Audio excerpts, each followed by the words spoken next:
Proportional की बात किए थे।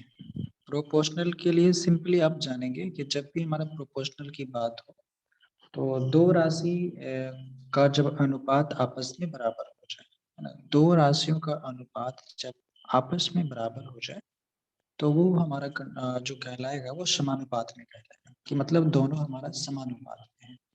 और इसके लिए कंडीशन क्या था हमारा कि बी और सी जो हमारा होगा वो मीन टर्म कहलाएगा और ए और डी जो हमारा है वो एक्सट्रीम कहलाएगा, कल भी बताए थे। इसके बीच जो कंडीशन होता है तो बाहरी टर्म का गुणनफल बाह्य पदों का गुणनफल बराबर मध्य पदों का गुणनफल जो कि इस टर्म को कहते हैं, और इस चारों नंबर का जो रेशियो है, जो नंबर्स अपने आप में उसके साथ जो रिलेशन बनता है ए बाई बी बटे बराबर सी बाई डी बनता है। तो इस कंडीशन में अगर सवाल में आपके पास प्रथम समानुपाती पूछता है तो हम लोग ए की जगह पे कुछ दिया हुआ नहीं रहेगा, मतलब यहाँ पे हमारा गैपिंग रहेगा, बाकी चीजें दी हुई रहेगी, तो ए निकालने के लिए बी और सी हमारा गुना हो जाता है और डी हमारा बटा में आएगा, तो प्रथम समानुपाती निकल जाएगा। कल बताए थे मीन प्रोपोर्शनल, तो मीन प्रोपोर्शनल का क्या था, सिंपल चीज था कि मीन प्रोपोर्शनल निकालने के लिए जो भी हमारा नंबर दिया रहेगा उसका हम लोग क्या करेंगे, स्क्वायर रूट निकाल देंगे मीन प्रोपोर्शनल के लिए। मध्य समानुपाती के लिए तो मध्य में हमारा दो टर्म आता है, तो मध्य वाला टर्म के लिए दोनों पद हमारा समान होगा, तो कल कंडीशन बताए थे ए इज टू एक्स और समानुपात में रहेगा हमारा एक्स इज टू बी। तो मीन टर्म निकालने के लिए सीधा हमारा लास्ट में जो आया था एक्स स्क्वायर बराबर ये भी आया था और एक्स बराबर रूट ये भी, तो ये हमारा जो था तृतीय मीन प्रोपोर्शनल था, मीन प्रोपोर्शनल था ये, ठीक है। उसके बाद आपको बताए थे तृतीय समानुपाती, है ना, तृतीय समानुपाती। तो तृतीय समानुपाती के लिए अगर कोई भी रेशियो हमारा तृतीय समानुपाती निकालना हो तो उसके लिए हम आपको इक्वेशन दिए थे a इज टू बी और समानुपात में था b इज टू एक्स। ये इसीलिए क्योंकि तृतीय समानुपाती मतलब तीन नंबर्स के साथ रेशियो के बारे में किया जा रहा है, तो b वाला तो हमेशा सेम होगा, हम लोग जो आगे कर रहे थे a इज टू बी और b इज टू सी, तो ये हमारा राशि है, ये भी हमारा राशि है, तो ये दोनों बीच का हमारा बराबर होता था, इसीलिए यहाँ पे कर लिया गया था a is to b is equal to b is to x. तो तृतीय समानुपाती निकालने के लिए हम लोग के लिए जो फाइनल इक्वेशन बना था वो क्या बना था बताइए, a बटे बी बराबर b बटे एक्स। तो इसमें क्या टर्म आया था बताइए, ये हमारा गुना हो जाएगा, तो हमारा तृतीय समानुपाती x था, x जाएगा इधर और b स्क्वायर बटे ये टर्म है, तो हमारा ये निकल गया था तृतीय समानुपाती। चतुर्थ समानुपाती के बारे में कल बताए थे, चतुर्थ समानुपाती का फॉर्मूला क्या था, BC बटे ये था, BC बटे ये था, तो B और C मतलब दूसरा और तीसरा टर्म और बटे में पहला टर्म बराबर फोर्थ प्रोपोर्शनल, ये डायरेक्ट है, मतलब आप सिंपली क्वेश्चन में इंप्लीमेंट कीजिए कंडीशन के थ्रू से आपका आंसर आ जाएगा। जैसे आपको एग्जाम में आता है ना कि a is to b proportional में है c इज टू डी, और इसके लिए कंडीशन है शुरू में लिखे थे फिर लिख रहे हैं a बटे बी बराबर c बटे डी। तो अगर यहाँ पे इस चीज को गौर से देखेंगे, अगर आपसे प्रथम समानुपाती पूछा तो प्रथम समानुपाती के लिए दूसरा और तीसरा का गुणनफल बटा में डी। अगर आपको दूसरे समानुपाती के बारे में पूछा तो पहला और दूसरा का गुना बटे में सी, लेकिन रेशियो को इक्विवेलेंट करने के बाद, जब हम लोग रेशियो को इक्विवेलेंट करते थे तब हमारा कंडीशन आता था द्वितीय तृतीय समानुपाती के लिए बी स्क्वायर बटे ये, क्योंकि तृतीय समानुपाती में हमारा दूसरा समानुपाती सेम होगा दोनों जगह पे, इसीलिए तो ये बन जाएगा, क्वेश्चन देखेंगे आपको सॉल्यूशन बन जाएगा, सीधा आप ए बटा बी करेंगे और सी बटा डी कंडीशन बराबर ले लेंगे, जो टर्म आपको निकालना रहेगा वो निकल जाएगा।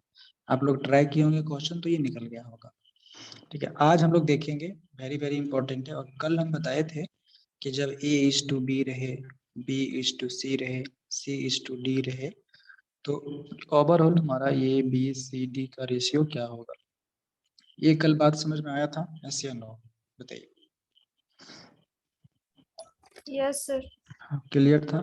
आज यहाँ के बाद से नया फैक्ट देखेंगे, ठीक है, और इसको डायरेक्टली हम लॉजिक पे बता देते हैं, लॉजिक दे देते हैं और उस पर आपको प्रैक्टिस करा देते हैं। तब डायरेक्ट क्लियर होगा। मान लीजिए कि कोई दो नंबर हमारा है A/B, ठीक है, गौर से देखेंगे, और इसका जो रेशियो है वो X/Y है। वॉइस क्लियर है अभी, ऐसे नो? Yes sir. B/C है और वो हमारा रेशियो है M/N। ध्यान से सुनेंगे। A/B कोई नंबर है और उसका रेशियो X/Y। B/C भी कोई नंबर है, उसका रेशियो हमारा M/N है। और C/D भी कोई रेशियो है और उसका जो हमारा रेशियो है वो P/Q है। ठीक है, ध्यान देंगे। तो हमसे डायरेक्ट पूछ देगा कि A/D क्या होगा, A/D क्या होगा। सिर्फ हमें पूछ देगा, ये चार रेशियो आपको दे देगा। कोई नंबर है जिसका A/B रेशियो इतना, M/N, P/Q है। डायरेक्ट आपसे पूछ देगा A का संबंध D से बताना है। तो इस कंडीशन में कल हम बताए थे कि जब हमें A/B बराबर दिया रहे कुछ भी नंबर था उसको सॉल्व करके बताए थे।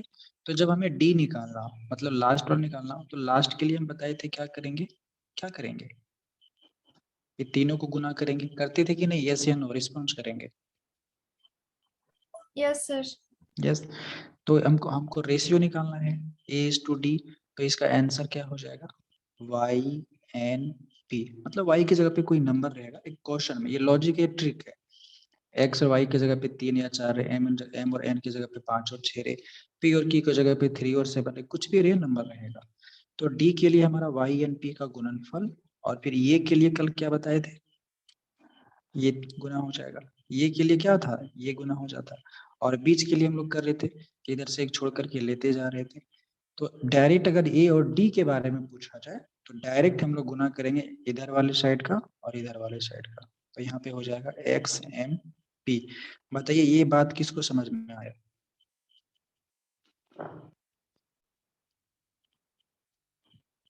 XMP और YNP सिंपली आपको समझना है कि A/B कोई नंबर है जिसका रेशियो X/Y है। वहां पे आपका नंबर आएगा क्वेश्चन में, 3 या 4 रहे, जो भी रहे।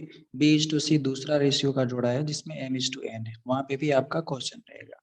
और आपसे डायरेक्ट पूछेगा कि A/D क्या होगा। आपसे डायरेक्ट पूछेगा कि A/D क्या होगा। तो उसके लिए फॉर्मूला ये है, जैसे एक हम यहाँ पे इम्प्लीमेंट करते हैं तब आप लोग को क्लियर होगा ये लॉजिक क्या था। और ये खुद आप लोग बना लीजिएगा।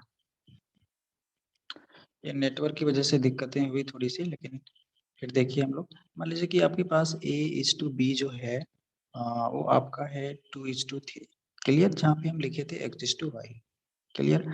और B/C जो हमारा है वो हमारा है 3:4। ठीक है, यहाँ पे B हमारा, वहां पे भी 3, यहाँ पे भी 3, मतलब ये बैलेंस है। और C/D जो हमारा है वो हमारा है 6:7। ठीक है, तो इस कंडीशन में हम बैलेंस पहले नहीं करें, डायरेक्ट जो हम लॉजिक बताए थे, अगर सिर्फ हमें रेशियो पूछा जाए A/D का, तब यहाँ पे आपको निकालना था A/D बराबर व्हाट। तो आखिर हम बैलेंस किसको करते हैं, जो कॉमन आएगा। ये यहाँ पे कॉमन है क्या कहीं पे, यस या नो? यस या नो?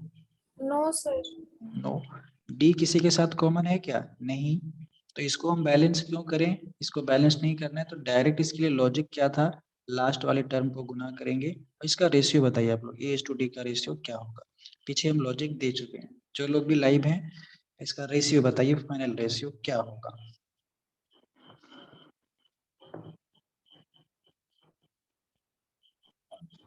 सर 2:7 होगा क्या? 2:7। और कोई बताइए। A/B 2:3 दिया हुआ है, B/C 3:4 दिया हुआ है, C/D 6:7 दिया हुआ है। तो हमें बताना है A/D is equal to what. तो हम लोग A/D निकालने के लिए क्या कंसेप्ट बताए थे, लास्ट वाले टर्म को गुना कर देंगे, ये हमारा D का रेशियो बताएगा। तो जब इसको हम लोग गुना करेंगे तो कितना आएगा बताइए। 3 आएगा, सिंपली लिखिए, 4 आएगा, 7 आएगा, यहाँ पे भी रेशियो है। चलिए ठीक है, अब जब हम लोग ये निकालेंगे तो 2:3:6 आएगा, 2 आएगा, 3 आएगा, 6 आएगा। क्लियर है, ऐसे नो? Yes sir. 3 कटेगा, 3 कटेगा, कट जाएगा। 2 1 जा 1 और 2 2 जा 4, कट जाएगा। 2 3 जा 6, तो हमारा 3:7 आएगा। ये A/D का रेशियो। बताइए किसको समझ में आया?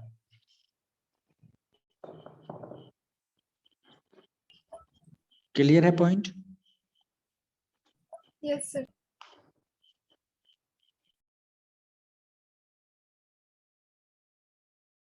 बाकी लोग नहीं है क्या लाइव?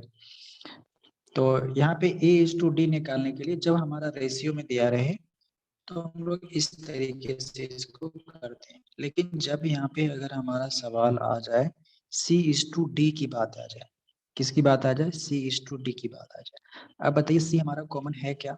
बताइए। है। C हमारा कॉमन है तो इसको बैलेंस करना पड़ेगा। तो यहाँ पे हमारा C का मान 4 है और यहाँ पे हमारा C का मान 6 है। तो इसको हमें बैलेंस करने के लिए क्या करना पड़ेगा? ऊपर में हमें 6 से गुना करना पड़ेगा और नीचे में हमें 4 से गुना करना पड़ेगा। जैसे ही हम गुना करेंगे तो हमारा C का मान क्या हो जाएगा? बताइए। 24 हो जाएगा और D का मान हमारा क्या हो जाएगा? 28 हो जाएगा। क्लियर हुआ? बताइए। 3:4 था। C का मान बैलेंस करने के लिए दोनों जगह पे करने के लिए हमें क्या करना पड़ा? C को बैलेंस करने के लिए ऊपर जब हम गुना करेंगे 6 से तो हमारा 24 आएगा और नीचे में जब हम लोग 4 से गुना करेंगे तो C का मान भी हमारा 24 आ जाएगा। क्लियर है? तो 24:28 ये रेशियो हमारा सिंपलेस्ट फॉर्म में नहीं है तो इसको हम लोग सिंपलेस्ट करेंगे। 4 से अगर आप काटेंगे तो 4 6 जा 24 और 4 7 जा 28। क्लियर है? यस या नो?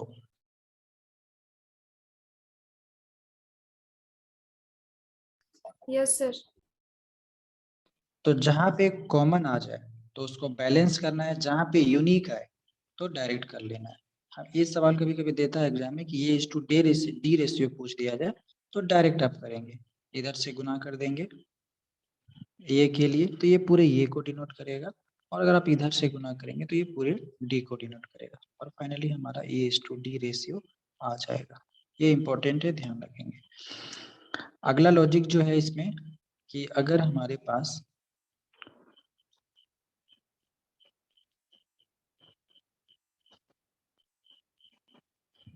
प्रोपोर्शनल में ही अगर हमारे पास कोई राशि जो है, कोई राशि P है, ध्यान देंगे यहाँ से आपका लैंग्वेज वाला प्रॉब्लम सॉल्व होगा। कोई राशि P है, कोई राशि जो है ये P है, ठीक है, और P को दो लोगों में बांटना है, ये एंड B के बीच, और ये दोनों लोगों को जो बांटना है उसका रेशियो है m/n। मतलब आपके पास कोई धन है, कोई राशि है, उसको दो व्यक्तियों में m/n के अनुपात में बांटना है। यहाँ तक क्लियर है? आपके पास कुछ राशि P है, उसको दो व्यक्तियों A एंड B में m/n के अनुपात में बांटना है। क्लियर है? क्लियर है? तो यहाँ पे समझेंगे यस सर। A का जो भाग होगा, A को कितना राशि मिलेगा उसके लिए हम लोग A का रेशियो लेंगे। A का रेशियो कितना है? M है, तो M को लिखेंगे ऊपर। अभी क्वेश्चन में ट्राई हो जाएगा। कोई राशि किसी के पास P रुपया है और उसको दो आदमियों में m/n के रेशियो में बांटना है। तो A का रेशियो M, तो A के बदले M लेंगे और जब भी रेशियो होता है तो ये दोनों रेशियो आपस में जुड़ता है। अभी जब हम लोग एग्जाम्पल लेंगे तो क्लियर होगा। उसके बाद हमारे पास राशि कितना था? तो P राशि था। तो ये हमारा डायरेक्ट फॉर्मूला हो जाता है कि जब हमारे पास कोई राशि P हो और P को दो लोगों में m/n में बांटना हो तो A का जो राशि मिलेगा A वाले व्यक्ति को, उसका रेशियो ऊपर लिखते हैं, बाकी दोनों रेशियो को जोड़ देते हैं और गुना में P कर देते हैं। ठीक है, तो हमारा A का कितना पास राशि मिलेगा वो क्लियर हो जाएगा। इसी प्रकार जब B की बात हो तो B की राशि कितना होगा? तो B का रेशियो n है और इसके नीचे भी m+n आएगा और गुना में P हो जाएगा। बताइए क्लियर हुआ? ऐसे नो क्वेश्चन में यस क्लियर? सर। उसी प्रकार जब पूछ दे कि A को या B को किसको राशि ज्यादा मिला, A को B को मिला, तब जब हम बता रहे थे फ्रैक्शन या एलसीएम वाला मेथड था, तो वहां पे भी रेशियो आया था, डिफरेंस हम लोग को पूछ रहा था कि कौन सा नंबर ज्यादा होगा। तो यहाँ पे भी हम लोग लॉजिक लगाएंगे कि हमको तो पता है कि रेशियो m/n है, तो यही ना डिफरेंस है। तो जब दोनों राशि के बीच अंतर पूछे, ए एंड बी के दोनों लोगों को राशि मिलने के बाद अगर हम लोग को डिफरेंस पूछे तो हम लोग m और n का डिफरेंस कर देंगे रेशियो का, ठीक है। और उसके बाद नीचे में हमेशा प्लस रहेगा, दोनों रेशियो हमेशा नीचे में जुड़ेगा और यहाँ पे सीधा गुना कर देंगे। इसको एक प्रश्न से समझिए, अगर ये प्रश्न आप सीख जाते हैं तो दो लोगों को पैसा बांटने में रेशियो में जब आपको दे दे तब आपको दिक्कतें नहीं होगी। जैसे इसको हम लोग एग्जाम्पल से करते हैं तब जाकर के ज्यादा क्लियर होगा। ये क्वेश्चन एक भी आज सीखेंगे आप तो कभी एट रैंडम इतना इजी सवाल भी आता है एग्जाम में। जैसे मान लेते हैं हम कोई क्वेश्चन देते हैं आपको, क्वेश्चन क्या है कि हमारे पास 4200 रुपया है। कितना है? 4200 रुपया है। और इस राशि को दो व्यक्तियों में, एक व्यक्ति का नाम अमर है और एक व्यक्ति का नाम अमर है तो एक व्यक्ति का नाम मदन है, ठीक है। ये दो व्यक्ति हैं और हमारे पास 4200 राशि है और ये दोनों व्यक्तियों के बीच जो हम इस पैसा को बांटेंगे वो 9:8 में बांटेंगे। देखिए 9:8 कहने का मतलब होता है कि ये टोटल रेशियो हमारा कितना होता है? 17 हो जाएगा। जब टोटल रेशियो की बात हो तो 17 रेशियो, 8 और 9 कितना होता है? 17। तो रेशियो भी हमारा अपने आप में 100% होता है। मान लीजिए अगर हम लोग कोई फ्रैक्शन लिखते हैं कि 6/7, मतलब 7 में से 6 भाग, ऐसे करके। तो उसी प्रकार से 4200 राशि है जिसमें से दो लोगों को बांटा है रेशियो में करके 9:8। तो आने की इस पैसे के लिए कंप्लीट रेशियो कितना होगा? 4200 के पैसे के लिए कंप्लीट रेशियो कितना हुआ बताइए कोई? 17 होगा, है ना, क्योंकि इसका रेशियो दिया हुआ है 9:8। मतलब किसी के पास, हमारे पास 4200 रुपया था, उसमें से दो व्यक्तियों को, अमर और मदन को, इस पैसे को 9:8 के अनुपात में हमने बांट दिया। तो बताइए मदन को कितना पैसा मिला? बताइए कोई सॉल्व करके, 30 सेकंड का समय देते हैं, बताइए कोई आंसर।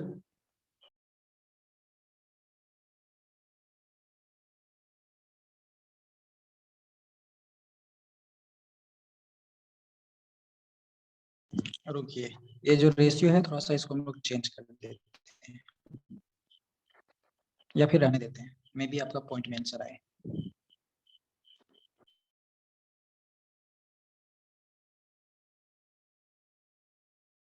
नहीं कट रहा होगा टर्म? कट रहा है क्या? नहीं कट रहा होगा?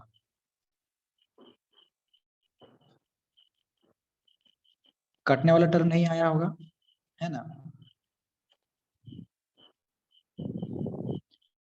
कटने वाला टर्म नहीं आया तो इसको इजी कर देते हैं। यहाँ पे आप ले लीजिए 5।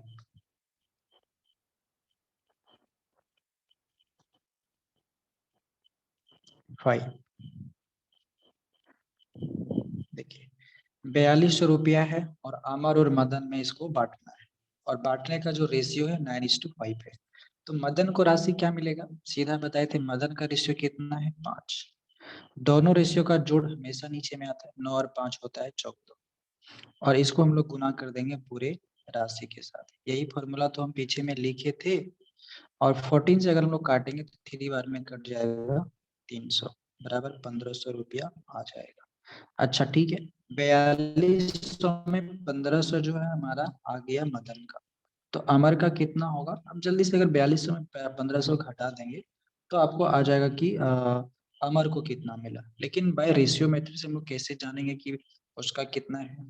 तो देखिए इसका 1500 निकला, तो उसका निकाले हम क्या करेंगे? 9 लिखेंगे, क्योंकि अमर का जो रेशियो है वो 9 है। लेकिन कितना में से 9 है? तो 9 और 5 ये दोनों हमारा जुड़ता है 14 गुना 4200, ठीक है। फिर अगर हम लोग काटेंगे तो हमारा 300 आएगा और 9 × 2700। तो 2700 जो है ये अमर को मिला और 1500 जो है ये मदन को मिला। ये दोनों को अगर आप जोड़ेंगे तो आपका कितना हो जाएगा? 4200 हो जाएगा। बताइए समझ में आया कि नहीं आया? Yes sir. एकदम क्लियर होना चाहिए। देखिए अब इसको हम लोग शॉर्ट में कैसे बनाते हैं। यहाँ पे जो हम टर्म आप लोग को समझाए, रेशियो का मतलब क्या होता है? अनुपात में बांटना, भाग करके बांटना कि किसको हम कितना दे रहे हैं। आपके पास 4200 रुपया है, उसका 9 भाग आपको देना है अमर को, और उसका 5 भाग देना है मदन को। तो 9 और 5 टोटल भाग कितना हुआ, माइक बंद करके बोलिए। 9 और 5 टोटल कितना भाग हुआ? 14। 14 भाग हुआ। तो जब भी टोटल में हम तुलना कर रहे हैं अगर अमर के बारे में, तो अमर को लिखेंगे। अगर हम मदन की तुलना करेंगे तो मदन के लिए लिखेंगे 5। जिसका पूछा जाए उसको ऊपर और नीचे में टोटल भाग। यही होता है रेशियो का लॉजिक। क्या था हमारे पास? 4200 रुपया था, अमर और मदन में हमें बांटना था। क्या करना था? अमन और मदन में बांटना था। और बांटने का जो रेशियो हमारा था वो 9:5 था, यानी कि टोटल रेशियो हमारा 14 है। 14 रेशियो में से अमर को 9 मिला है और मदन को 5 मिला है। तो हम लोग यही लिखते हैं ना, जब अमर की पैसा निकालना हो तो अमर का रेशियो 9 है, कितना में से? 14 में से। लेकिन पैसा हमें निकालना है तो पैसा कितना दिया हुआ है? 4200।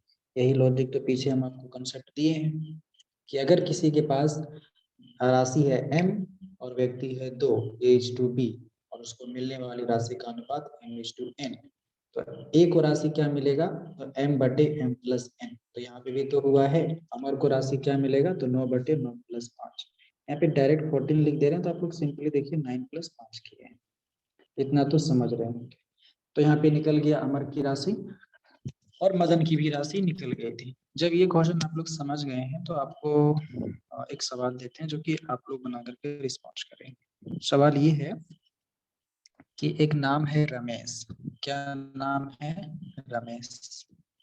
और एक नाम है चंदा। ठीक है। रमेश और चंदा जो है अपने वार्षिक परीक्षा में, देखिए कैसे कैसे आपको टर्म को समझना है। रमेश और चंदा जो है अपने किसी एग्जाम की वार्षिक परीक्षा में 4:7 के अनुपात में नंबर प्राप्त किया। ठीक है। 4:7 के अनुपात में नंबर प्राप्त किया। किसने? रमेश और चंदा ने। मतलब रमेश ने 4 रेशियो में और चंदा ने 7 रेशियो में प्राप्त किया। ठीक है। और इस दोनों के द्वारा जो है कुल अंक जो प्राप्त किया गया, दोनों के द्वारा कुल अंक जो प्राप्त किया गया, वो कुल अंक जो हमारा है वो 1430 है। ठीक है। तो आपको बताना है कि रमेश ने कितना अंक प्राप्त किया। रमेश का मार्क बताना है।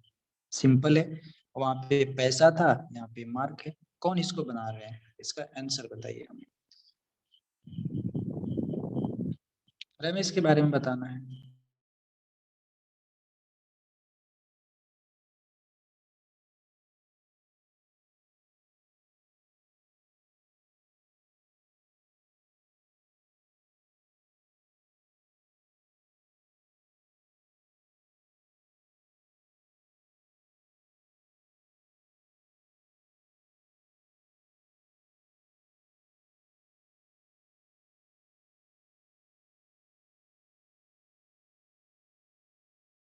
चलिए, क्लियर है। तो 2 रेशियो वाला जब कॉन्सेप्ट रहे तो हम लोग ऐसे ही किया जाता है। बहुत ही वेरी इंपॉर्टेंट है। अब फिर से यहाँ पे देखिए, वही चीज है, वहां पे पैसा था, यहाँ पे मार्क है। मतलब रमेश और चंदा के द्वारा किसी वार्षिक एग्जाम में टोटल 1430 अंक लाया गया, जिसमें से दोनों को रेशियो, मार्क लाने का जो रेशियो है वो 4:7 के रूप में है। तो हमें रमेश का मार्क पूछा था, सीधा रमेश का मूल पकड़िए 4, 4 पकड़ लिए। टोटल रेशियो कितना है? कितना में से 4 है? तो 7 और 4 11 में से उसका 4 है, 11 ले लेंगे। ये हमारा रेशियो आया, लेकिन हमारा दिया हुआ है मार्क टोटल। तो टोटल मार्क हमारा 1430 है। इसको यहाँ पे गुना कर देंगे। 11 से हमारा कटने वाला, 11 बन जाए 11, 2 11 3 33, और ये हमारा 0 हो जाएगा, है ना। तो 13 चौका होता है 52, और एक शून्य के बदले एक शून्य। तो 520 मार्क हमारा रमेश लाया। तो अब बताइए चंदा कितना मार्क लाई होगी?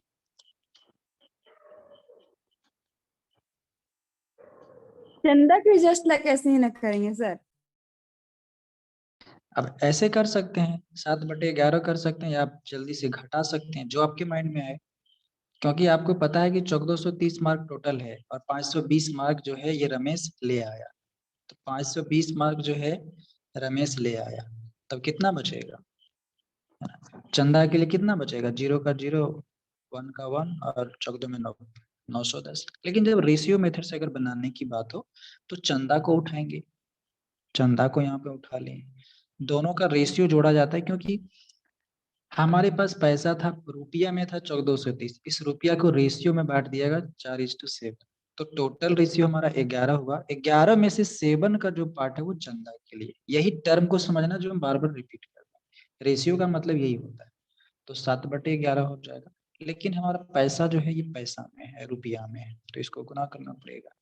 फिर अगर हम लोग काटेंगे तो वही टर्म आपका आएगा 11 और 11×3 = 33 और 13 13 1 होता है और एक 0 लगेगा आपका, तो 910 हो जाएगा। क्या ये बातें आप समझ में पाए, यस या नो?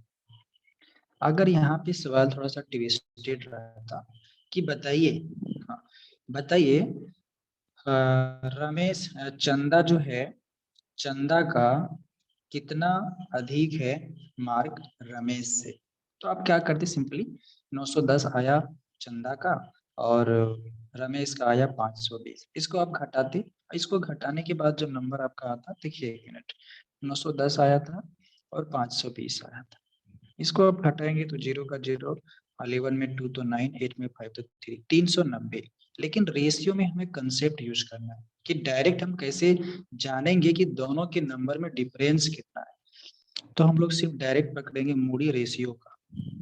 रेशियो में देखेंगे कितना डिफरेंस है, बताइए रेशियो में कितना डिफरेंस है 4 और 7 में? 3। 3 का डिफरेंस है, तो 3 लिख देंगे। 3 का डिफरेंस टोटल कितने में से है, 7 और 4 11 में से है। क्लियर हुआ बात, यस या नो? इस टर्म को समझ पा रहे हैं सारे लोग, बताइए। Yes sir. Yes sir. जब रेशियो में कम कितना है, 4/7 था, ये डिफरेंस कितना है, 3। कितना में इतना डिफरेंस है, 7 और 4 11 में से डिफरेंस 3 है। कितना रुपया में से, तो 1430 रुपया में, 1430 मार्क में से। आप इसको सीधा गुना करेंगे तो आपका ये कटेगा, 130 आएगा, और 130 को गुना जब 3 से करेंगे तो 390 आएगा। बात वही आया। तो इस टोटल सवाल को आपको देख करके बना लेना है डायरेक्ट, वो लॉन्ग से बताए थे, ये शॉर्ट में हुआ। आप पहले चंदा का निकालो, फिर रमेश का निकालो, दोनों का घटा हो तब ना पता चले किसका कितना अधिक है। डायरेक्ट पता कीजिए, रेशियो का मूड़ी पकड़िए कि 4:7 में बांटा है, टोटल रेशियो कितना हो गया, 11 हो गया, डिफरेंस कितना है, 3 का है। चलो डिफरेंस 3, कितना में डिफरेंस 3, 11 में डिफरेंस 3, कितना रुपया में दिया था, 1430 दिया था। डायरेक्ट आप सॉल्व करेंगे तो 11×1, कैरी में 2 बचेगा, 3 बचेगा, और 3 बना 33 बन जाएगा, 11×3 = 33, शून्य का बदला शून्य, और 130 गुना 3 तो हमारा 390। बताइए क्लियर है, यस या नो? Yes sir.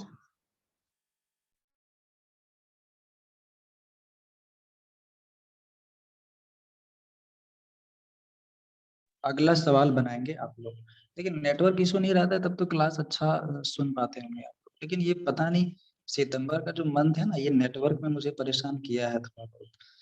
एक सवाल है, क्या नाम ले लें, मुस्कान लेते हैं नाम, ठीक है। मुस्कान एक है कोई, और एक है जयचंद, जयचंद। मुस्कान और जयचंद ने है, ये दोनों ने एक व्यापार करना स्टार्ट किया, मुस्कान और जयचंद ने। ऐसे लैंग्वेज में सवाल भी रहेगा, आपको समझना है कि मुस्कान और जयचंद ने एक व्यापार स्टार्ट किया, और इस व्यापार में दोनों की पूंजी का जो अनुपात था, देखिए बहुत ही इंपॉर्टेंट है, ऐसा सवाल लिखने को मिलेगा एग्जाम में, जनरल कंपटीशन में। ये सीटेड जेटेड वे नहीं, लेकिन पीजीटी और टीजीटी का जहाँ पे पेपर 1 क्वालिफाइंग पेपर है, मैथ में क्या पूछेगा किसी को नहीं पता है, उसका कंप्लीट सिलेबस सीजीएल का। तो मुस्कान और जयचंद ने एक व्यापार स्टार्ट किया, और उस व्यापार में इस दोनों की पूंजी का जो अनुपात है वो 9:11 है, 9:11 है, ठीक है। और उसके द्वारा, ये दोनों के द्वारा जो पूंजी, टोटल पूंजी लगाया गया, टोटल पूंजी जो लगाया गया, शॉर्ट में लिख रहे हैं ध्यान देंगे, वो पूंजी जो है 3240 रुपया है। क्या है, 3240 रुपया है। तो आपको यहाँ पे बताना है कि इस पूरे रुपया में जयचंद का जो हिस्सा है, जयचंद का जो जयचंद का जो हिस्सा है वो मुस्कान से कितना अधिक है, मुस्कान से कितना अधिक है। ये सुनने में क्वेश्चन लंबा लगा, लेकिन अब तुरंत रेशियो का मूड़ी पकड़िए और देखिए कि जयचंद का मुस्कान से कितना अधिक है और कितना में से अधिक है, और उसको 3240 में गुना कीजिए और हमको आंसर बताइए। तो यहाँ पे सवाल क्या था कि मुस्कान और जयचंद ने, ऐसे ही लिखा रहेगा कि मुस्कान और जयचंद ने एक व्यापार शुरू किया, उस व्यापार में इन दोनों की पूंजी का अनुपात 9:11 था, और उसके बाद ये दोनों के द्वारा जो टोटल पूंजी लगाया गया वो 3240 रुपया है। तो आपको बताना है कि जयचंद का हिस्सा मुस्कान से कितना अधिक है,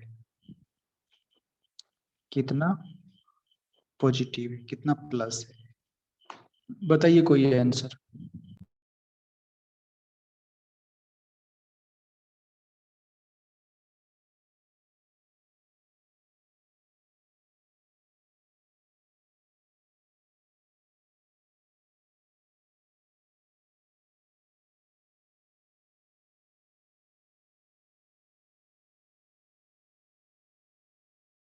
आया किसी का आंसर कि नहीं?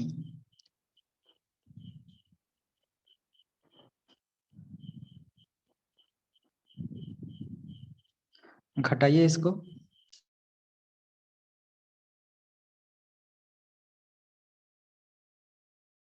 सवाल क्या था कि मुस्कान और जयचंद ने एक व्यापार स्टार्ट करना शुरू किया, और उस व्यापार में दोनों की पूंजी का जो अनुपात है वो 9:11 है, और इस पूंजी के रेशियो में दोनों ने जो पैसा लगाया वो टोटल पूंजी जो है आपका 3240 है ना।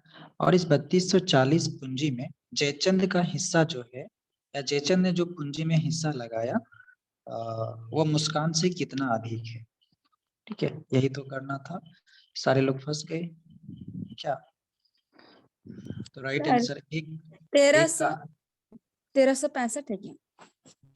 1365 आएगा। अभी हम जस्ट बताएं, कॉमन सेंस है। हाँ सही है 324, लेकिन इतना लेट क्यों? इसका मेथड क्या बताए थे कि जब हमें डिफरेंस पूछा जाए किसका कितना अधिक है, तो हम रेशियो पकड़ेंगे ना। रेशियो पकड़ लीजिए उठा के इसको, और देखिए मुस्कान के बदले में 9 लिखा हुआ है और जयचंद के बदले में 11 लिखा हुआ। बताइए रेशियो में कितना अधिक है, बताइए कितना अधिक है रेशियो में? 2। 2 अधिक है।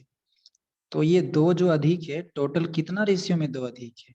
20 में 2 अधिक है। इसमें और हमारे पास रुपया कितना दिया हुआ है? 3240। इसे ही बोलते हैं शॉर्ट मेथड। ये बॉन्ड्स नहीं करना चाहिए, एकदम बेसिक से बता रहे हैं। सिर्फ आपके माइंड में सेट कर लेना है कि जब दो लोगों के बात रेशियो के बीच हो, तब ऐसे ही प्रश्न किया जाता है। अब देखिए सिंपली हमारा कट जा रहा है। अब इतना लंबा गुना करके नहीं करना है, सीधा रेशियो का मूड़ी पकड़ना है, और 2 कट गया, ऑटोमेटिक इतना इजीली आपका आ जाएगा। अगर इसमें आप फंसेंगे तो आप करेंगे क्या?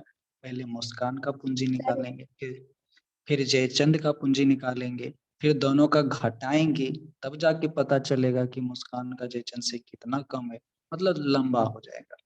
तो रेशियो का मूड़ी पकड़ना है, और रेशियो की मूड़ी पकड़ के आंसर को ला ले आना है।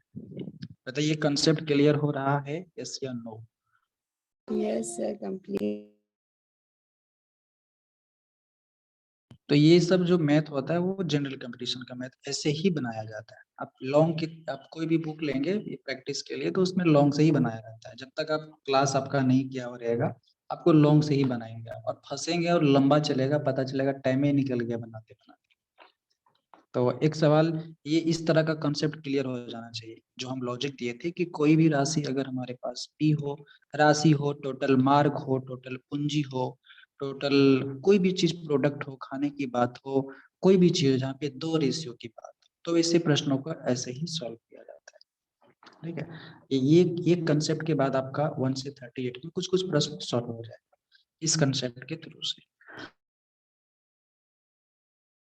लेकिन जब इसी तरह का बात रहे और हमारा राशि 2 व्यक्तियों में ना बढ़ करके 3 व्यक्तियों में बटे, तो सिर्फ लॉजिक वही है।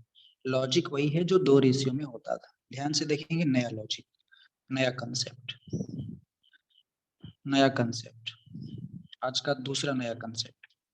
ठीक है। दूसरा नया कंसेप्ट क्या है कि मान लीजिए हमारे पास कोई राशि पी है, point to be noted, mind को सेट करेंगे यहाँ पे। हमारे पास राशि पी है और इस राशि पी को हमें ए, बी और सी तीन व्यक्ति आ गया। अभी तक हम दो व्यक्ति का प्रश्न कराए थे, अब हमारे पास तीन व्यक्ति आ गया और ये तीनों व्यक्तियों को जो राशि मिलेगा उसका जो रेशियो है वो एम है, एन है और एम एन क्यू ले लेते हैं, क्यू में है।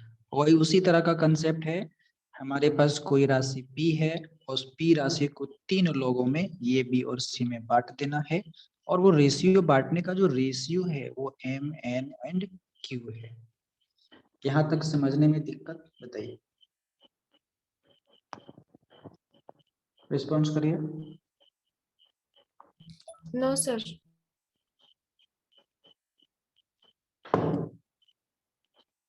एक मिनट।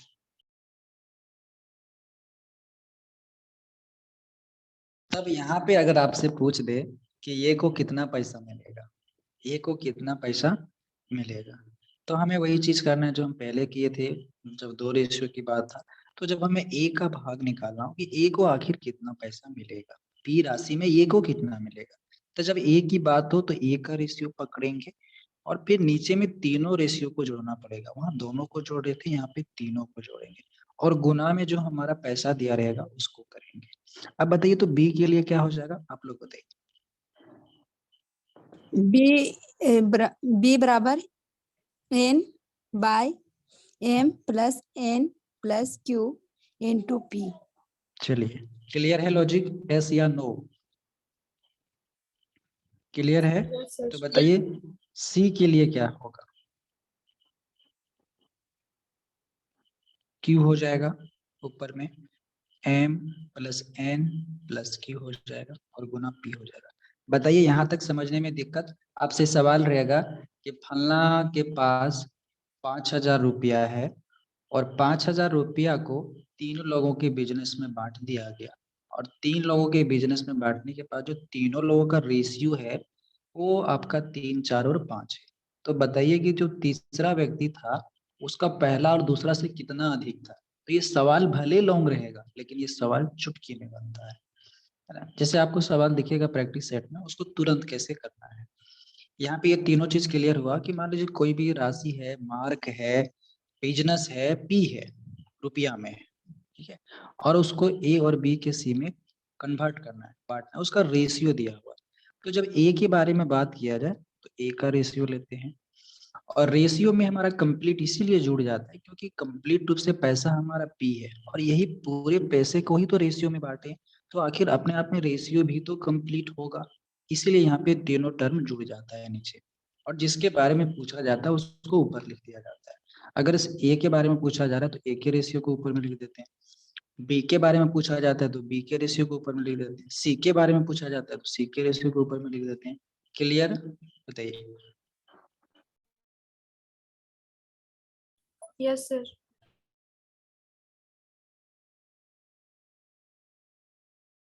अगर ये बात क्लियर है, अब यहाँ से अगर आपको पूछ दे कि आप बताइए कि ए और बी में कितना का अंतर है, ए और बी में कितना का अंतर है। मान लीजिए कि 10,000 रुपया राशि ही था, ए और बी इस टू सी में रेशियो में बांट ही दिए, बांटने के बाद पूछ दे कि डायरेक्ट आपको कि ए और बीच में कितना अंतर था। पॉइंट टू बी नोटेड, ध्यान से देखिए, ये और बी के बीच जब अंतर की बात हो, कितना दोनों में अंतर है, तो हम रेशियो जाएंगे सीधा डायरेक्ट और उसके लिए बनाने के लिए हम लोग भी करेंगे m/n। रेशियो मेथड कहने का मतलब यही होता है। अगर आप रेशियो में ना बना करके लॉन्ग प्रोसेस में जाएंगे उसको भी हम बताएंगे कैसे कैसे बनेगा, लेकिन शॉर्ट में बनाने के लिए जब हमें ए और बी के बीच अंतर पूछा, अभी हम लोग क्वेश्चन पे आएंगे तो क्लियर हो जाएगा। तो जब ए और बी का रेशियो क्या था, m था, n था, बस रेशियो का ही डिफरेंस पहले निकाल लेना। लेकिन यहाँ पे आप गलती नहीं करेंगे कि माइनस हो जाएगा, हमेशा प्लस ही होगा, एम एन और क्यू, क्योंकि टोटल रेशियो में से डिफरेंस हमें एम और एन का करना है। तो रेशियो हमेशा नीचे पॉजिटिव में आएगा, कहीं भी रेशियो में नीचे माइनस नहीं करना है। Point to be noted. और फिर भी यहाँ पे हमारा पी आएगा राशि। बताइए ये बात किसको समझ में आया, ऐसे या नो? जब ए और बीच के बीच राशियों का अंतर पूछा जाए तो रेशियो में जो अंतर होता है उसको ऊपर लिखते हैं और बटा में फिर m+n+q करते हैं और गुना में जो राशि दिया रहेगा उसको लिखते हैं। बताइए क्लियर है? Yes sir. कुछ नहीं है, जिसको अभी लग रहा है ना, अभी देखिए क्वेश्चन में करेंगे। यहाँ पे आपसे पूछ दिया जाए कि ये और सी में क्या अंतर है, ये एंड सी में क्या अंतर है, तो आप बताइए ए और सी का रेशियो क्या है? ए का रेशियो एम और सी का रेशियो क्या है? क्यू है। तो m माइनस क्यू, रेशियो वाला माइनस करेंगे। आपको सॉल्व करना ही नहीं है, रेशियो से ही बना लेना है प्रश्न को, आपको कुछ करना ही नहीं, रेशियो में ही गुना भाग कर देना है। तो m और q हम लोग घटा देंगे और फिर नीचे में हमारा m+n+q आएगा और कंप्लीट जो मेरा पैसा दिया रहेगा वो भी हमारा गुना होगा। ठीक है, इसी प्रकार से जब भी कोई भी अंतर हमें पूछेगा तो अंतर को ऊपर और नीचे में तीनों का एडिशन, तीनों रेशियो का एडिशन और गुना में जितना राशि दिया रहेगा उसको हम लोग लिख देते हैं। जैसे अगर एक सवाल आप लोग के पास रहे कि किसी परिवार में, ठीक है, क्वेश्चन ही लेते हैं हम लोग, शॉर्ट में क्वेश्चन लिखेंगे, ऑरली आप लोग सुनेंगे और बहुत हम कोशिश करते हैं कि आप एट ए टाइम क्लास में ही सीख जाएं, आपको दोबारा देखने की जरूरत ही नहीं पड़ता होगा, लेकिन आपके अंदर डेडिकेशन और सिंसियरिटी रहेगा तब, नहीं तो फिर आपको दोबारा देखना पड़ेगा, इसमें कोई चांस नहीं है। लेकिन आप गौर से सुनेंगे और एट ए टाइम अगर आप प्रैक्टिस कर लेंगे, एट ए टाइम आप सॉल्व करना स्टार्ट कर देंगे तो एक ही बार में आपका कंसेप्ट क्लियर हो जाएगा, जैसा कि हम आपको बता दे रहे हैं। मान लीजिए किसी फैमिली में, शॉर्ट में लिखते हैं कि एनी फैमिली में, किसी फैमिली में जो हमारा है, ये समझाने के लिए, किसी फैमिली में मान लीजिए कि कटने वाला टर्म लेना पड़ेगा, 4410 रुपया है। ठीक है, किसी फैमिली के पास जो है 4410 रुपया है और ये 4410 रुपया को ये अपने 3 बेटियों में बांटना है इसको, और एग्जाम में भी बेटी ही आता है, बेटा का बात जल्दी से नहीं होता है, तो ये बेटियों को बांटना है। तो पैसा तो बेटियों को बांटना है, 3 बेटियों को बांटना है। कितने बेटियों को? 3 बेटियों को बांटना है। ठीक है, अब तीनों बेटियों को जो बांटा गया है, ठीक है, उसका जो रेशियो है बांटने का, वो रेशियो आप ले लीजिए 3 है, 7 है और 8 है। ये पहली बेटी को 3 रेशियो में, दूसरी बेटी को 7 और तीसरी बेटी को 8 रेशियो में ये पैसा बांट दिया। किसी फैमिली में 4410 रुपया को 3 बेटियों में 3:7:8 में बांट दिया गया। क्लियर है? तो आपको यहाँ पे ये बताना है कि सबसे ज्यादा जो है पैसा किस बेटी को मिला और कितना मिला, बताइए, तुरंत इसका आंसर बताइए।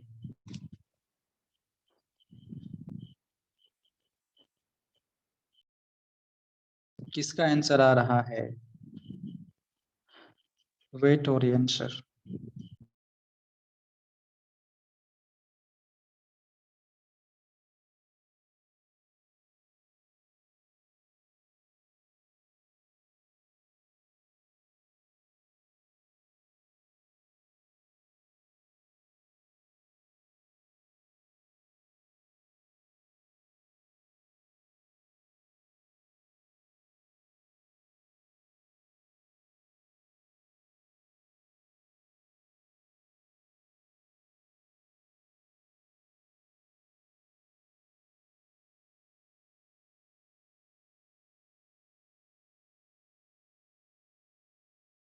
क्वेश्चन हम पूछे हैं कि किस बेटी को सबसे अधिक राशि मिला तो कितना मिला, पहला, दूसरा, तीसरा, ऐसे करके है।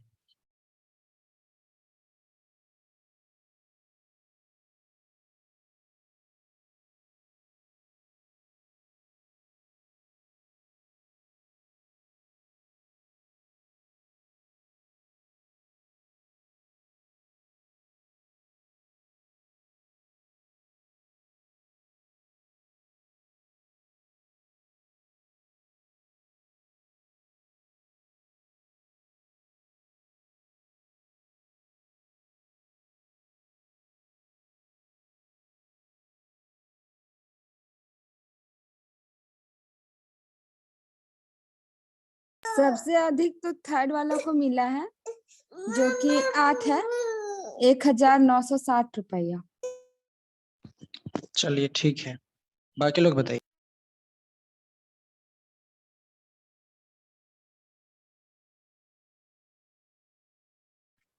बाकी लोग सिर्फ सुन रहे हैं मोबाइल में और देख रहे हैं, लेकिन प्रैक्टिस नहीं कर रहे हैं। तो देखिए रेशियो मेथड से हम लोग तुरंत इसको सॉल्व कैसे करेंगे। तुरंत सॉल्व करने का लॉजिक क्या है, तो हमें पूछा गया कि किसी फैमिली में 4410 रुपया है। क्लियर, उसको 3 बेटियों में बांटा गया 3:7:8 में। 3 बेटी में पहला बेटी, दूसरा बेटी, तीसरा बेटी। तो किस बेटी को अधिक मिला और तो कितना मिला, कितना राशि में मिला। तो देखिए ना, राशि में 8 बड़ा है, तो तीसरी बेटी को तो ज्यादा मिला होगा, तो 8 ऊपर में लिख दीजिए। लेकिन कितने रेशियो में इसका कंपैरिजन किया गया, तो 8 7 15 और 3 18 यहाँ पे लिख 18। दीजिए। और आपका कितना राशि है, तो 4410 है, यही तो करना है। 4 2 जा 8, 4 2 जा से नहीं कटेगा, इसको आप ले लीजिए 2 से काटिए, 2 4 जा 8, ठीक है, और 2 9 जा 18, और 9 से अगर आप काटेंगे तो 9 4 जा 36, और 36 हो जाएगा तो 4 और 4 8 बचेगा, और 8 और 1 81 हो जाएगा।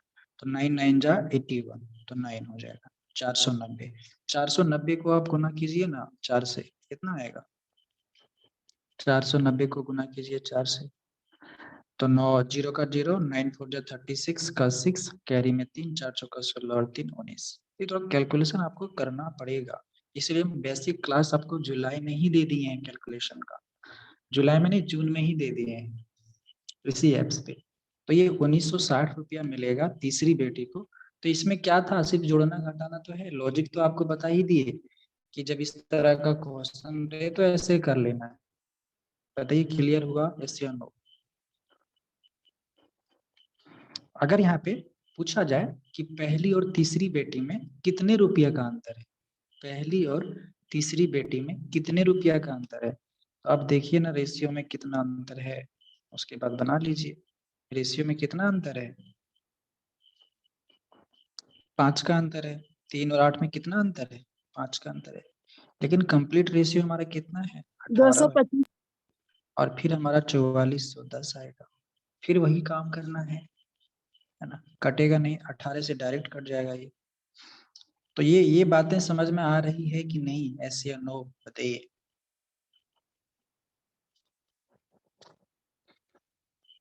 क्लियर है, 1225 है।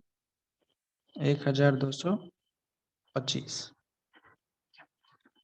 ये समझ पा रहे हैं कि नहीं आप लोग, सो बताइए। 3 वाला जब टर्म आए, वही है जो 2 वाला में था, वही 3 वाला में करना है, सिर्फ यहाँ पे 3 व्यक्ति आ गया। तो एक एक का कंपैरिजन दूसरा से, दूसरा का कंपैरिजन तीसरा से, तीसरा का कंपैरिजन पहले से, ऐसे करके दे सकता है। जैसे एक सवाल आप लोग और लिखिए, एक संस्था है, ठीक है, एक चैरिटी है, एक संस्था है, इतना तो आपको समझना ही पड़ेगा ये सब सवाल। अब नहीं समझेंगे तो ये आपकी गलती है। एक संस्था है जिसमें रजनी, ठीक है, प्रीति, ठीक है, और सुमन।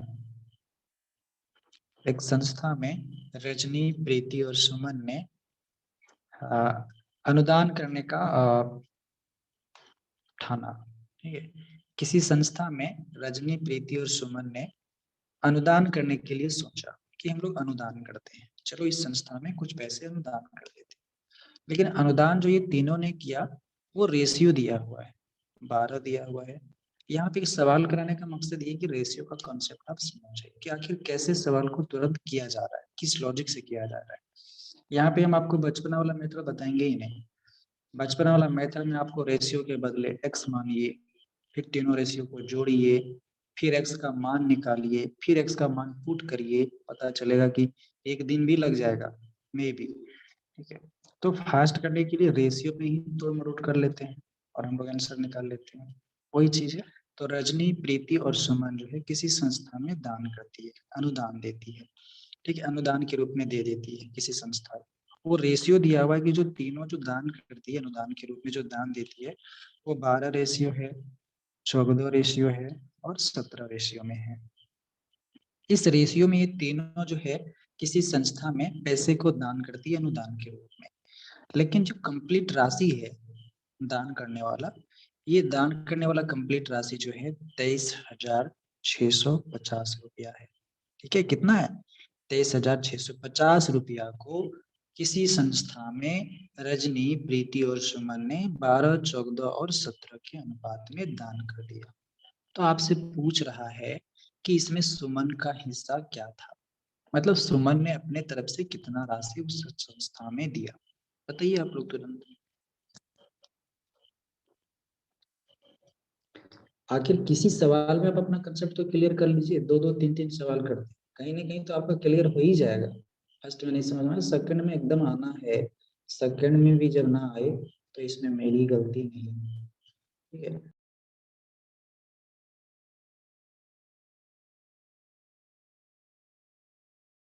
थोड़ा सा कैलकुलेशन है आप लोग का ना, हाथ हम झाड़ दे रहे हैं लेकिन आप लोग हाथ अपना झाड़ना नहीं चाहते। इसका रेशियो पूछे हैं सुमन का, सुमन का, हाँ।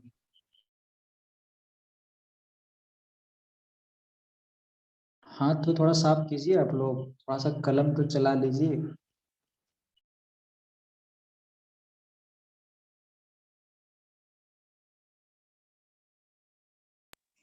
सर 9,350 है सर।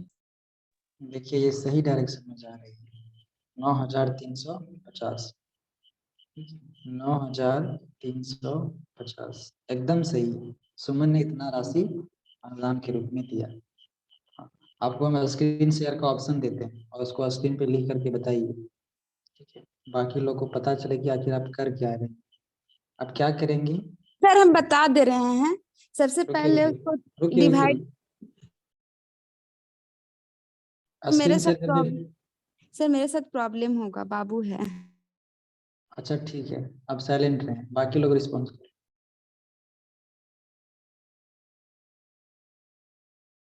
एक का और आंसर आया है 9,350।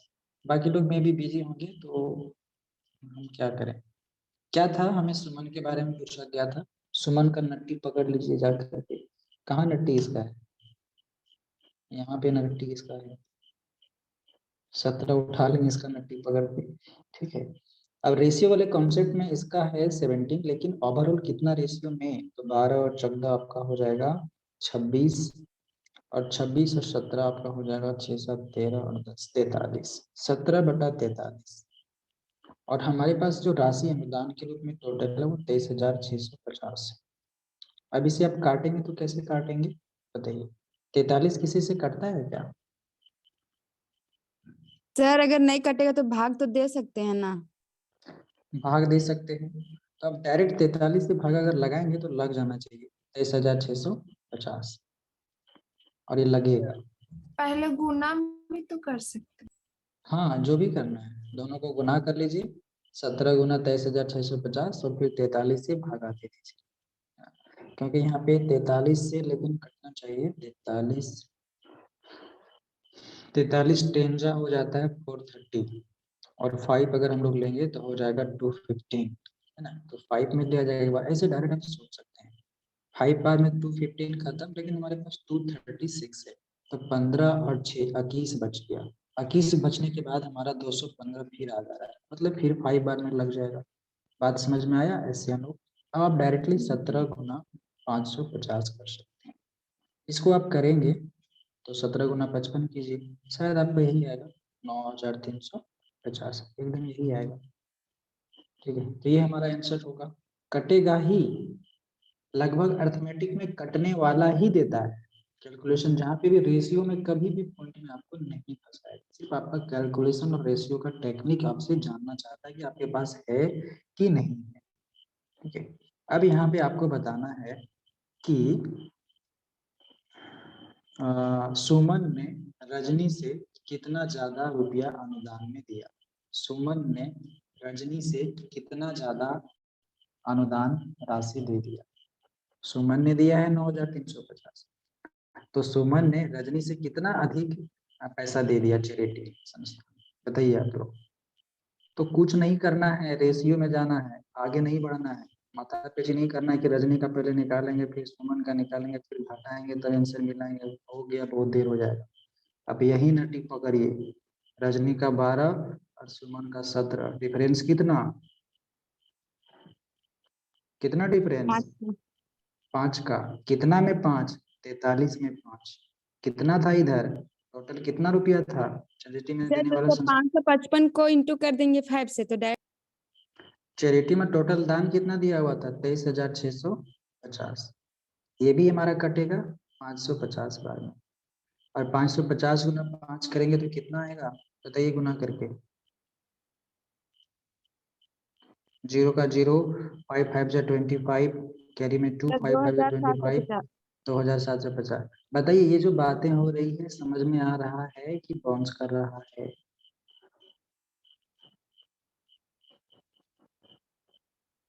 यस या आ नो? रहा है समझ में। यस एकदम आएगा। इतना इजी बता दे रहे हैं कि समझ में नहीं आएगा तो जा करके क्या कहते हैं वहां पे जा करके वो क्या चीज करते हैं उसको वो कर लीजिए।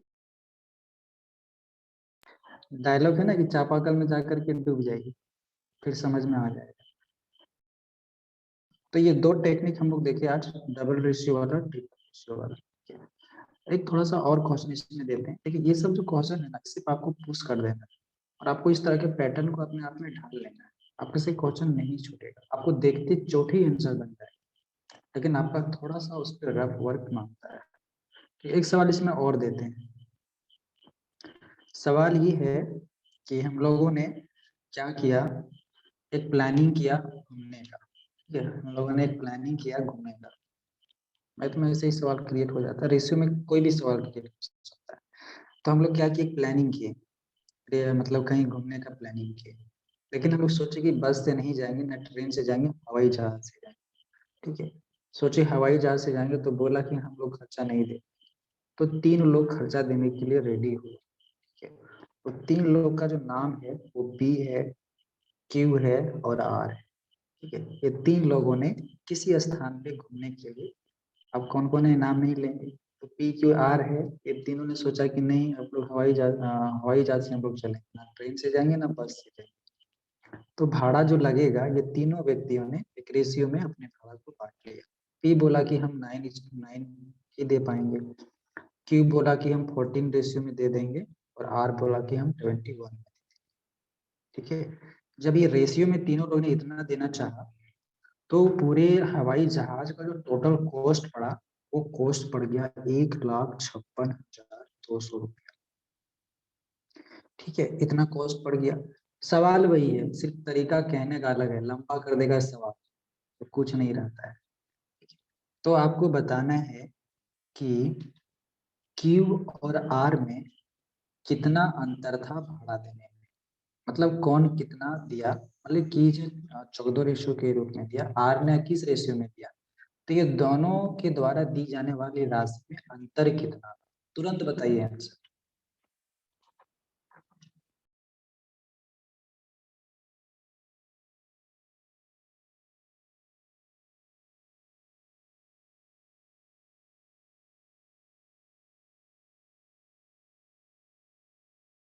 क्यू आर बोले कि पी आर बोले? क्यों यार, क्यों? क्यू।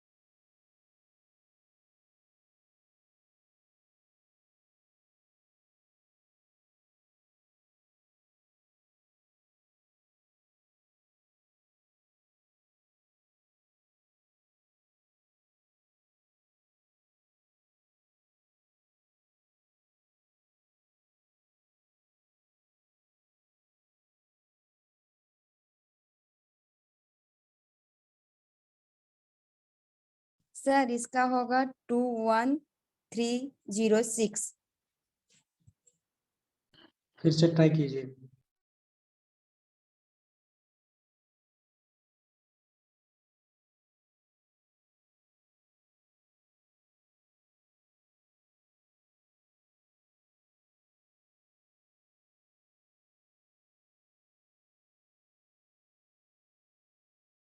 सर क्वेश्चन कितना है? 15,006 नहीं, 15,06,250 है ना?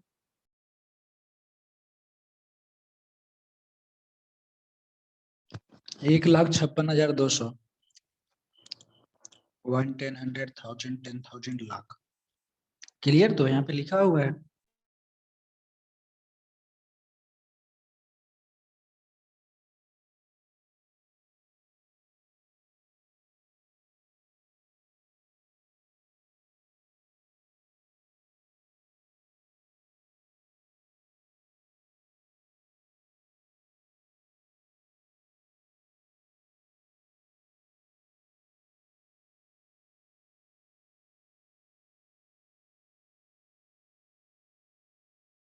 उनचास हजार कैलकुलेशन में आप लोग फंसते हैं।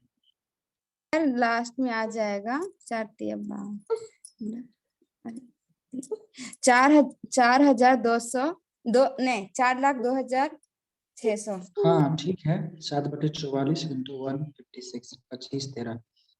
काटने में आप लोग को प्रॉब्लम हो रहा है, आप लोग कहाँ फंस रहे हैं? क्लियर है।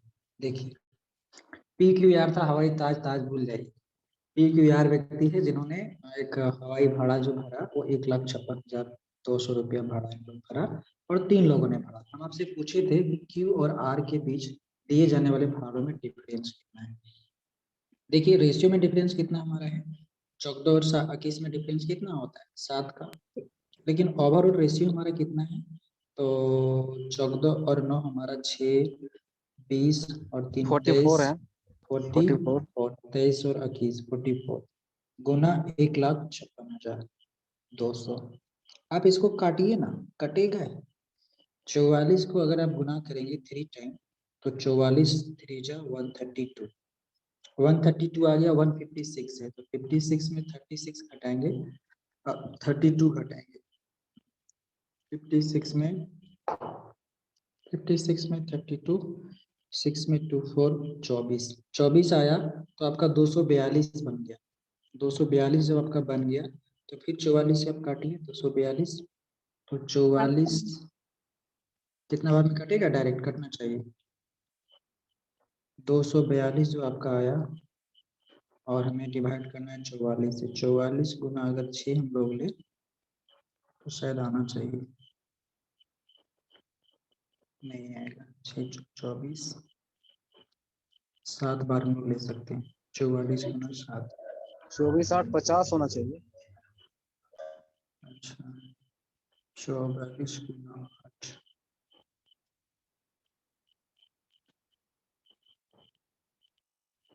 नहीं, ज्यादा हो जा रहा है। 44 इंटू 7 बार में ही लगेगा। 308 नहीं 242 4 बार में ही लगेगा। जब हम लोग 44 से 156 को काटे तो 3 बार में हमारा कितना कट गया, 40 दिया 120 और 4 दिया 12 132। 44 गुना 5 220 220 156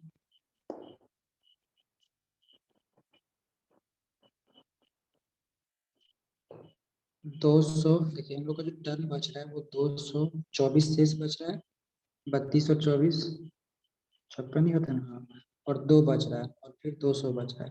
तो 242 लाने के लिए 44 अगर हम लोग गुना करेंगे 5 बार में तो 44 पंचा 220, ठीक है 5 बार में 220 आ जाएगा तो फिर हमारा 22 बचेगा तो फिर 5 बार में। क्लियर तो है?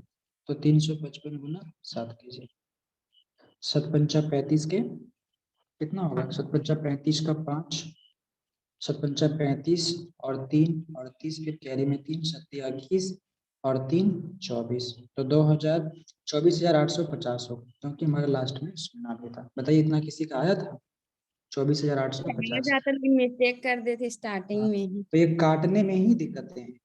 355 ये जितना जल्दी आप सोच पाएंगे, और ये थोड़ा सा बड़ा टर्म ही आएगा, इस चीज को ध्यान देंगे। तो कट गया ये 44 से डायरेक्ट कटेगा 1,56,200 355 टाइम्स, और 355 टाइम्स को 7 से आप गुना करेंगे तो हमारा आंसर आ जाएगा 24,850। ये हमारा आंसर होगा।